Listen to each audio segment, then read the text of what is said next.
Quiet, please. Quiet, please. I know I don't film in here typically. I'll give you guys a shot at being on camera, or at least your voice is on camera. All right. We are talking about 5.5. This is Math 1. 5.5. Inequalities in a triangle. We have 4 theorems to talk about. We're on page 284 in our textbook. Read that first theorem for me, citizen. Nice and loud. Everybody's watching, paying attention. I'm going to put a drawing up here to enhance your notes. If one side of a triangle is longer than another side, then the angle opposite the longer side is larger than the angle opposite the shorter side. Alright, so here's a triangle that we are familiar with. What's the hypotenuse? 5. Why? Pythagorean theorem. Because that's a Pythagorean triple. Because of the theorem, 3, 4, 5 is something that we have memorized. So it doesn't have to be a right triangle. It doesn't have to be a 3, 4, 5. I'm just trying to teach 2 things at one time. So here we go. ABC, triangle ABC has sides 3, 4, and 5. Okay? Read the theorem again now that we have a picture to go along with it. If one side of the triangle is longer than the other side. Stop right there. If one side is longer than the other sides, I'm going to make that plural, okay, then what is true about angle B? Right? This 5 is opposite of that angle. And this theorem is telling us something about that angle. Okay? What is true about angle B? It's smaller. Well, in this case, it's 90 degrees. It's certainly not smaller, right? It's the largest angle. The largest side is always opposite the larger angle. Okay, so you got small, middle, and large, right? What is the largest angle in this problem? B. Angle B, right? It is the largest angle. Okay, you're going to make a little chart on these problems. It's going to look like this. Larger angle, largest angle is angle B. Okay? What is the middle angle on this problem? Is it A or is it C? It's A. A is the middle angle, meaning it's in between C and A. Why? Because 4 is bigger than 3. 4 is bigger than 3, so A has to be bigger than C. A corresponds to 4. It's opposite of angle 4. So angle A is the middle angle. What is the smallest angle on this problem? C. C. Why is C the smallest angle? Because It's opposite the smallest side. 3 is the smallest side, so therefore angle C has to be the smallest angle. Smallest, middle, and largest. Okay? And that always corresponds to those 3 sides. Always. I don't say always unless it's always true. Now, the name of this topic is triangle inequalities. How could I set up an inequality? What symbol could I put right here? And what symbol could I put right here to make that a true statement?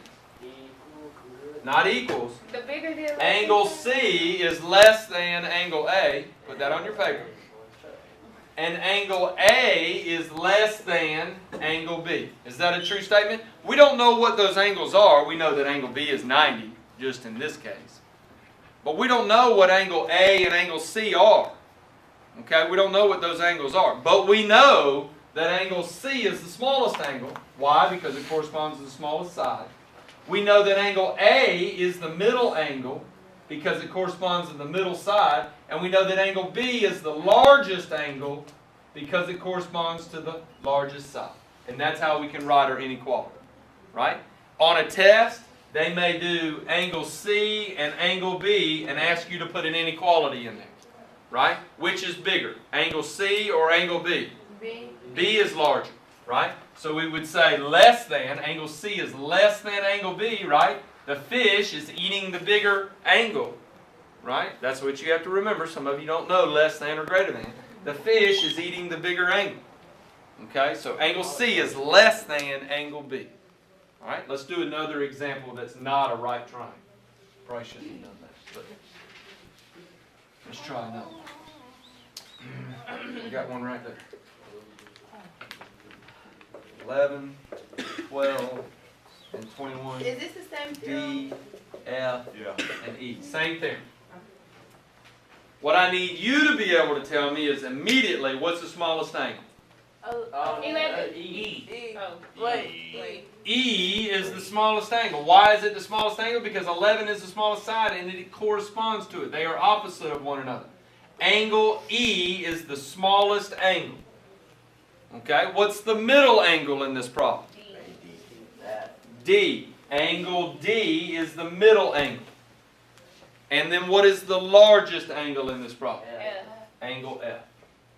Alright? So E is the smallest, D is in the middle, F is the largest. If I wanted to do my sign, I would say less than and less than. Now it gets a little confusing when you have less than and angle symbols all smushed up to one another. You need to make your inequalities a little bigger. Some of you look, you do this and that gets confusing. Okay? Make your inequalities a little bigger so that you can tell the difference. Okay? Would this be a true statement? Could I say angle E is less than or equal to angle D? No, I can't say that. It has to be smaller. Why? Because of that theorem, 5.10. Okay? Questions? Any questions on that? Johnson? Okay, if it was 2 11s, we just put equal. If it was two 11s, it would be an isosceles triangle, and they would be equal. Very good. Very good. All right, let's do the next theorem. Salter, read out theorem 5.11. It goes hand in hand with the other. If one angle of a triangle is larger than another angle, then the side opposite the larger angle is smaller than the side opposite the smaller angle. All right, copy down this example. So now they're giving you a triangle. Fernandez, copy this down. Now they're giving you a triangle that has the angles in there. And now we're talking about the sides. Okay, and they're saying one of the sides is going to be smaller than the other two sides. One of the sides is going to be in the middle of the other two sides. And one of the sides is going to be the largest side. Okay, do you think that you can group them? Yeah. All right, what's the smallest side? Small, middle, and largest. What is the smallest side? A to B. BA or AB, doesn't matter. But AB is the smallest side. Why is it the smallest side? because it's It corresponds to the smallest angle. 37 is smaller than 55 and smaller than 88. The smallest angle corresponds to the smallest side. Okay? What is the middle side on this triangle? AC. AC is the middle side. Very good. AC is opposite of the 55. So AC is your middle side. It's in the middle of the smallest and the largest. And then what's the largest side? BC. BC. Very good. Why is BC your largest side? The opposite side of a Because it is angle. opposite of the larger angle. Are these easy theorems? Yes. Look at the inequalities. Kinda true. AB is less than AC, which is less than BC. If you put it in a chart like that, it'll always be very easy for you to do your inequalities. Less than and less than. Questions? Any questions? All right. Touching on Johnson, she got me before I could get there. What about this one?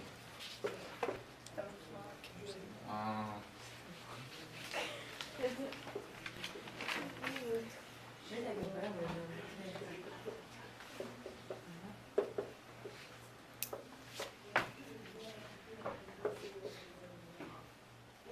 The still theorem 5.11. This is still theorem 5.11. It's going to ask you, it's going to say what symbol, less than, greater than, or equal, what symbol goes in the blank? Why is it equal in this because case? they have the same angle. Both equal. Right. This angle is 40 and this angle is 40. That means that this side has to be the same as this side. They are equal.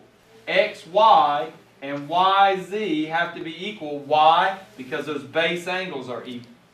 Okay, and that's true anytime. That side has to be congruent to that side. So equal C would be your answer. Okay? Questions? So if you change the top 40, like for X to like 50, it would be Well, remember, what do all three angles have to equal? 180. Yeah. 180. So if I change that one to 50, this one would have to change to 30. Okay? I don't get to change that arbitrarily. And sometimes they won't give you that. They make it even harder when they do that. Right? If they give you 140, what's the first thing you got to do? Subtract from 180. That subtract, and figure out this angle. Sometimes they'll do that too. Okay? Good question. All right. Moving on. Read the next theorem for me, Kiki. Theorem 5.12, triangle inequality theorem. The measure of an exterior angle of a triangle is greater than the measure of either of the non-adjacent interior angles. No, you skip one. Read 5.12 for me again. Oh. The sum of the lengths of any two sides of a triangle is greater than the length of the third side. All right, I'm going to use 3, 4, 5 again. Which This is 5.12. The sum of the lengths of any two sides is greater than the length of the third side. Theorem 5.12. If I were to take pieces of string, better yet like a pencil, something hard, and I were to cut it at 5 inches, 3 inches, and 4 inches, the question that they're going to ask is, could you make a triangle if you had pencil lengths of 5 inches, 4 inches, and 3 inches? If I put those together, would they make? And the answer is yes, because no matter how I do it, 3 plus 4 is always greater than 5. 3 plus 5 is greater than 4, and 4 plus 5 is greater than 3. This is yes, a true statement, yes, a true statement, and yes, a true statement. Read the theorem again. Read it again, Kiki, nice and loud. The sum of the length of any two sides of a triangle is greater than the length of the third side. Sum means add. So I add up two sides, and it's greater than the third side. I add up two sides, it's greater than the third side. I add up two sides, it's greater than the third side. So obviously, we know that a 3, 4, 5 will make a triangle. Specifically, what kind of triangle? What kind of triangle will 3, 4, 5 make? A right triangle. But that's not always the case. If I change these numbers, okay, and I say that this one equals 1, this one equals 7, and this one equals 2, could I make a triangle then? Right? Think about it. If that 1 came all the way down here, and the 2 came all the way down here, this would be 1 and this would be 2. They wouldn't touch. I couldn't make a triangle. And because of this theorem, 1 plus 2, is that greater than 7? No. Is that a true statement? No, it's not. 1 plus 7 is greater than, 1 plus 2 is greater than 7 is a false statement, so this would be no. And all they're going to do is they're going to give you the three numbers. They're going to say 7, 7, and 15. Can that make a triangle? No, it cannot. Why not? Because 7 plus 7 is not greater than 15. How about 6, 7, and 8? Yes. 6, 7, and 8. Can I make a triangle out of 6, 7, and 8? Yes. Yes. No matter how I add it up, 2 is going to be greater than this. 2 is going to be greater than this. 2 is going to be greater than this. Okay? How about 2, 2, and 5? No. Is that going to make a triangle? No, it's not. I hope you're writing these down. I see some people watching and not writing down. I'm giving you, this is the number 5 example. 5th example. How about 3, 7, and 10? Will 3, 7, and 10 make a triangle? Yeah, it'd be equilateral. Hold on. 3 plus 7 is greater than 10. Is that a true statement? No. No, it's not. It has to be greater. This is equal. Right? This would have to be greater than or equal to. And that's not a true statement. So because this is false, this one is no. We said no, yes, and no. So there's 5 examples of that theorem. And that's as simple as they're going to give. They're going to give you they might give you a diagram. They might just give you the 3 sides, and all you got to do is say yes or no. You got a 50-50 shot.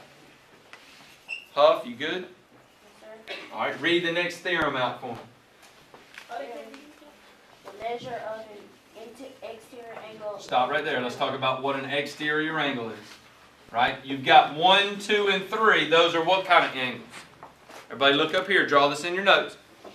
Right? 1, 2, and 3. What kind of angles are those? They're interior. They're inside the triangle. All right?